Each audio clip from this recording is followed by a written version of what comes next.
2017 has been an incredible year. This year, our life-saving efforts are in an all-time high, mostly because of our really boots-on-the-ground community outreach work that we do. With over 45% of our community living below the poverty line, our work is really important for keeping animals in their homes with the families that they love versus out on the streets where they can't be cared for. Gateway Pet Guardians provides free spay-neuter services to the community that we serve, Metro East St. Louis area. We do the majority of those surgeries through Carroll House Quick Fix Clinic. Their organization is really responsible for changing the landscape of the entire St. Louis region regarding sterilization services at a low price. So for that is why we chose them as the 2017 Humanitarian of the Year. How many surgeries are you up to now currently? Well, we set a new record in August. We did 1,296 in 1 month, and I think we're very close to, this is a magic number, 55,000 surgeries in a little over 5 years. And probably one of the greatest events in my entire life was when we celebrated 50,000 surgeries in 5 years. So far above our expectations, it's beyond comprehension. But it's making a difference. We know that shelter intake has gone down by 41% in the last 5 years. There's only one response for that. The euthanasia rate has gone down by 18%. So the numbers are going down, they really are. We've seen a real shift in our focus over the last few years with really concentrating efforts on keeping animals in the home versus having them end up in overcrowded shelters or out on the streets or places like that. In order to successfully reduce the number of homeless animals in our community, we have to have a successful spay-neuter program. In order to have a really successful spay-neuter program, you have to have a strong leader leading that program. That is exactly what we have with Deanna, and that's exactly why we have named her as the 2017 Volunteer of the Year. She has sterilized over 400 animals within Gateway Pet Guardians through our spay-neuter program. Not just community-owned pets, but also is leading the charge with the Trap, Neuter, and Return program for community cats. Community cats, cats in general are the most killed animal in our local shelters. So the fact that we are hitting the ground with a really active TNR effort is saving a lot of lives community-wide. I have a passion for kind of the opposite side of rescue, which is keeping pets in their homes. So kind of helping people with making sure they have vet care, food, information, resources, anything they might need to be able to keep their pet versus having to relinquish it to a shelter or give it away or maybe not, take as good a care of it as they might otherwise. I feel that Gateway Pet Guardians really is the only rescue organization that is addressing other issues and using other means to save pets besides just rescue. Puppies, and sprinkle in some feral puppies. Nancy does not shy away from anything that we throw at her. She has actually to date fostered 220 animals in her home.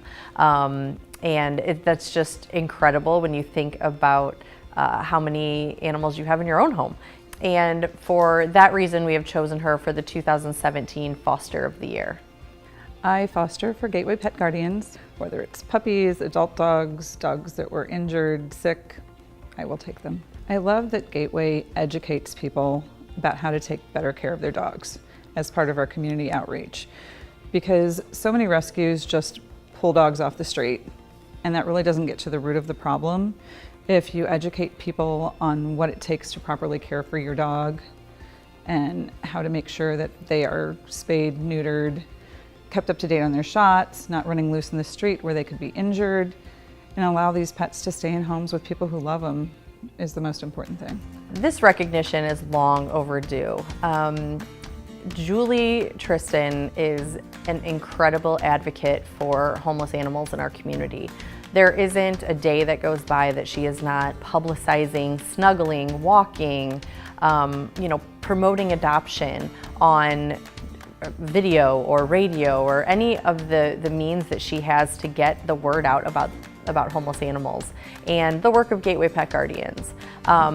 She is really the reason that we have been able to have the impact that we do in the community. We couldn't thank her enough for all she's done getting the word out about our work. And for that, we have named her the 2017 Philanthropist of the Year. I love so much about the Gateway Pet Guardians. That's why I feel so dedicated to them.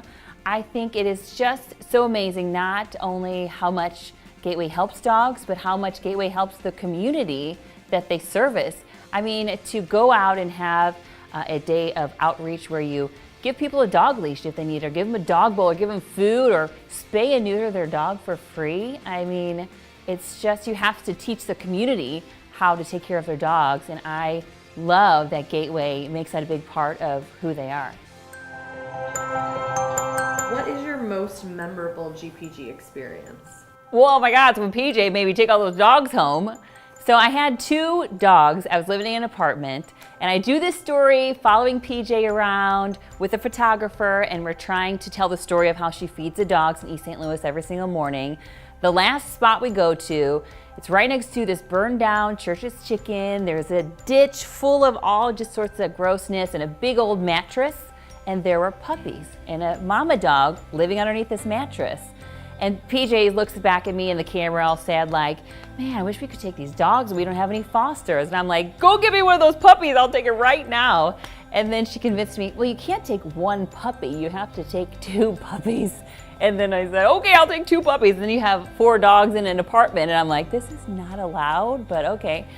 So then, you know, I really tried to foster those dogs. They were on Show Me St. Louis as adoptable dogs, and then I just said, well, I'm just gonna keep them forever.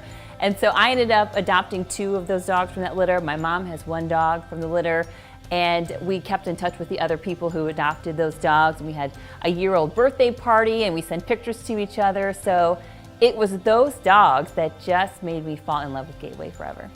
I got 2 rescue puppies from under an abandoned house in East St. Louis, which was awesome.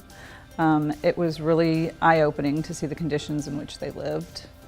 I don't think most people realize most of the strays that we pull from the streets, where they exactly came from.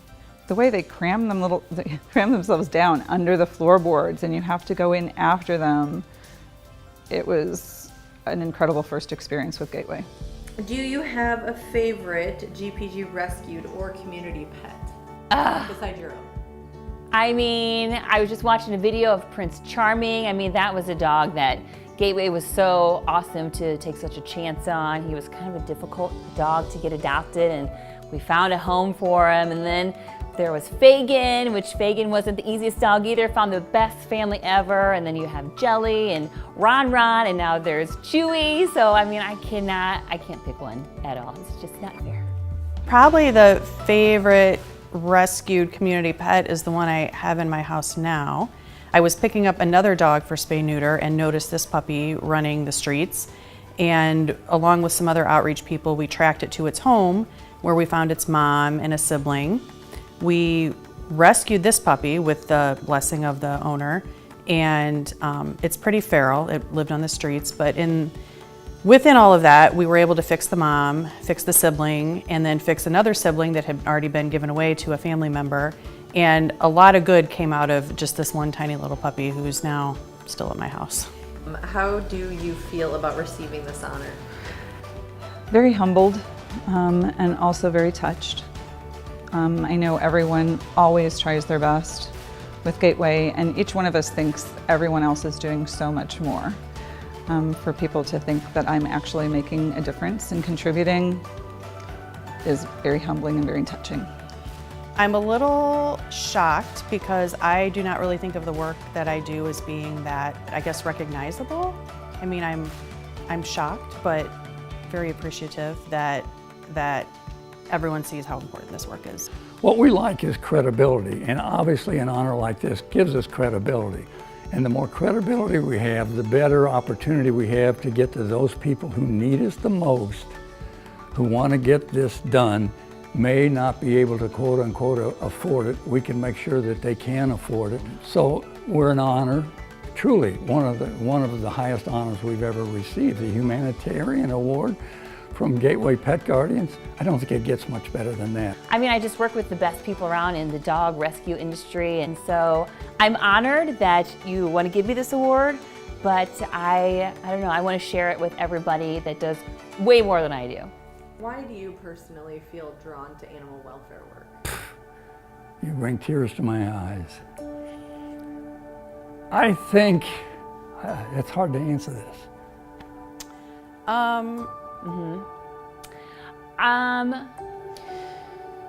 It's so important. I think it's because they need our help, truly need our help. People love their pets, and they're entitled to have healthy pets. That's why we do the wellness clinics. That's why we do the spay-neuters. There is such a misconception about stray animals in general. I don't think people understand that they're just homeless pets, just like there's homeless people. They're not mean, they're not crazy and wild and rabid. They didn't ask to be in the position they're in. And advocating for them and helping them get to the animal they're supposed to be and loved and sheltered is a very good feeling.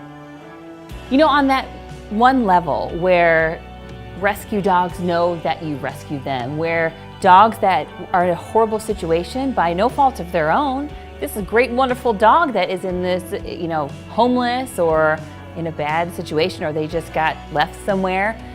The animals are just so amazing, and I feel like I can look past maybe if they're growling or being mean, and you can just see the good dog that they really can be. I just really love dogs and cats and pets. I definitely feel drawn to community outreach though, because we're also helping the people.